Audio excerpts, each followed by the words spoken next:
اسلام میں نبی اکرم صلی اللہ علیہ وسلم کی آمد سے پہلے کے 3 مشہور بتوں کا ذکر تو آپ نے سنا ہوگا، لات، منات اور عیزا۔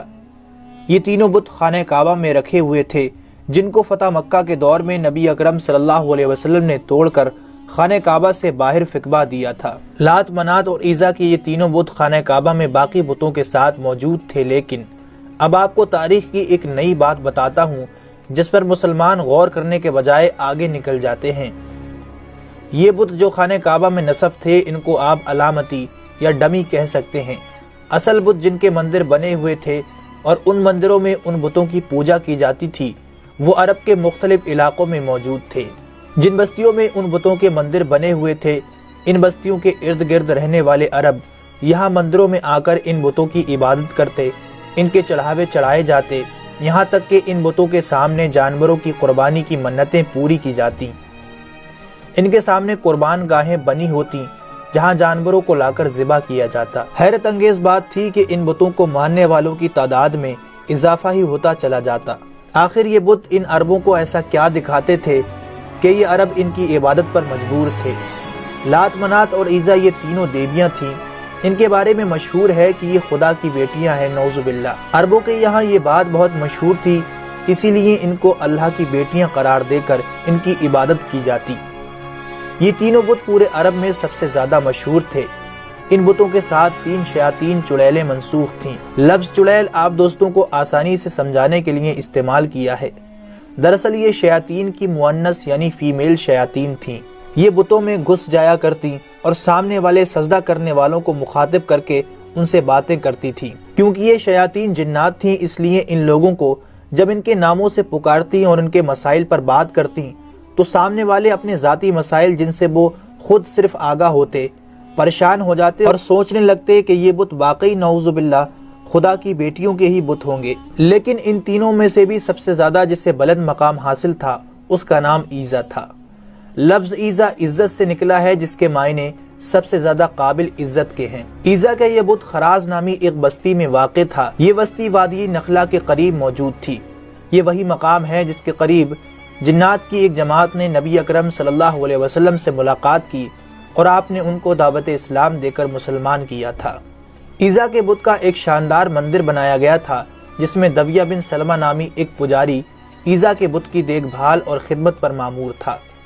مندر کے سامنے تھوڑے فاصلے پر ہی جھاؤ کے 3 درخت تھے۔ اردو میں اس درخت کو جھاؤ کہا جاتا ہے، جبکہ ہندی میں تمرس اور عربی میں اٹل کہتے ہیں۔ جھاؤ کے ان درختوں پر عیزا کا بسیرا تھا۔ اس بارے میں کسی کو معلوم نہیں تھا کہ وہ عیزا بت جس کی پوجا کی جاتی ہے ایک شیطانی طاقت ہے جو ان درختوں پر رہتی تھی۔ دوستو، جب مکہ فتح کر لیا گیا اور خانہ کعبہ میں رکھے ہوئے بت توڑے جانے لگے اور اصل سچے رب کا نور چمکنے لگا تھا، 25 رمضان المبارک کو نبی اکرم صلی اللہ علیہ وسلم نے حضرت خالد بن ولید رضی اللہ تعالیٰ عنہ کو طلب فرمایا۔ انسانی تاریخ کے سب سے قابل ترین جرنیل خالد رضی اللہ تعالیٰ عنہ کو عیزا کی تباہی کا مشن سونپا گیا۔ آپ صلی اللہ علیہ وسلم نے خالد رضی اللہ تعالیٰ عنہ کو حکم دیا کہ وہ عیزا کے مندر کے قریب 3 جھاؤ کے درختوں میں سے ایک کو کاٹ آئیں۔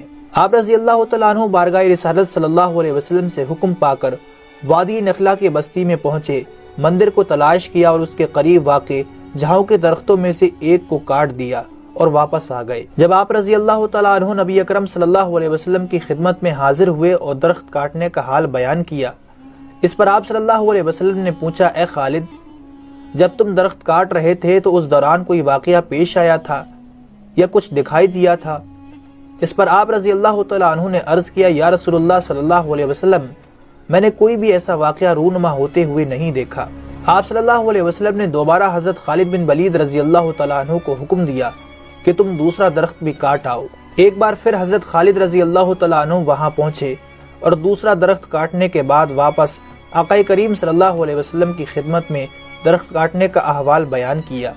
آپ صلی اللہ علیہ وسلم نے ایک بار پھر وہی سوال حضرت خالد بن ولید رضی اللہ تعالیٰ عنہ سے دہرایا کہ اس بار جب تم درخت کاٹ رہے تھے تو کوئی واقعہ پیش آیا تھا؟ حضرت خالد رضی اللہ تعالیٰ عنہ نے عرض کیا، یا رسول اللہ صلی اللہ علیہ وسلم، اس بار بھی کوئی غیر معمولی واقعہ پیش نہیں آیا۔ آپ صلی اللہ علیہ وسلم نے ایک بار پھر حضرت خالد رضی اللہ تعالیٰ عنہ کو تیسرے درخت کو کاٹنے کا حکم دے کر بھیجا۔ تیسری بار جب خالد رضی اللہ تعالیٰ عنہ تیسرے درخت کے قریب اسے کاٹنے کی نیت سے پہنچے تو اچانک ایزا نامی چڑیل آپ رضی اللہ تعالیٰ عنہ کے سامنے ظاہر ہو گئی۔ وہ ایک بڑھیا کے روپ میں تھی اور شعلے برساتی آنکھوں سے خالد رضی اللہ تعالیٰ عنہ کو گھورنے لگی۔ اچانک مندر کا پجاری بلند آواز سے پکار کر بولا، ایزا خالد کو قتل کر دے، اگر تو نے خالد کو قتل نہ کیا تو تو آج ذلیل و رسوا ہو جائے گی۔ ایزا حضرت خالد کے جانب بڑھی، آپ رضی اللہ تعالیٰ عنہ نے تلوار نکالی اور اللہ کا نام لے کر ایزا پر حملہ کر دیا۔ پہلے ہی وار میں ایزا کا سر تن سے جدا ہو گیا۔ اس کے زمین پر گرتے ہی تھوڑی دیر بعد آپ رضی اللہ تعالیٰ عنہ کے سامنے اس کا جسم راکھ کا ڈھیر بن چکا تھا۔ اس کے بعد آپ نے اس کی رہائش والے جھاؤ کے اس تیسرے درخت کو بھی کاٹ ڈالا، اس کے بنائے ہوئے بت کے ٹکڑے کر اس کے محافظ دبیہ بن سلمہ کو بھی اس کے انجام تک پہنچا کر واپس روانہ ہوئے۔ آپ رضی اللہ تعالیٰ عنہ نے یہ سارا واقعہ نبی اکرم صلی اللہ علیہ وسلم کو سنایا۔ اس پر آپ صلی اللہ علیہ وسلم نے فرمایا، یہ ایزا تھی، اب یہ ہمیشہ کے لیے ختم ہو گئی، اس کی دوبارہ عبادت نہیں ہوگی، اور یوں صدیوں تک پوجی جانے والی شیطانی طاقت کا خاتمہ نبی اکرم صلی اللہ علیہ وسلم کے حکم پر سیف اللہ خالد بن ولید رضی اللہ تعالیٰ عنہ نے کیا۔ امید کرتے ہیں آج کا ویڈیو آپ کو پسند آیا ہوگا، اسے لائک اور اپنے تمام دوستوں کو شیئر ضرور کیجیے گا، اور مزید ایسی اچھی ویڈیوز کے لیے ہمارے چینل کو بھی سبسکرائب ضرور کیجیے گا۔ ہماری اگلی ویڈیوز آنے تک اپنا اور اپنوں کا بہت خیال رکھیے گا۔ جب تک کے لیے اللہ حافظ۔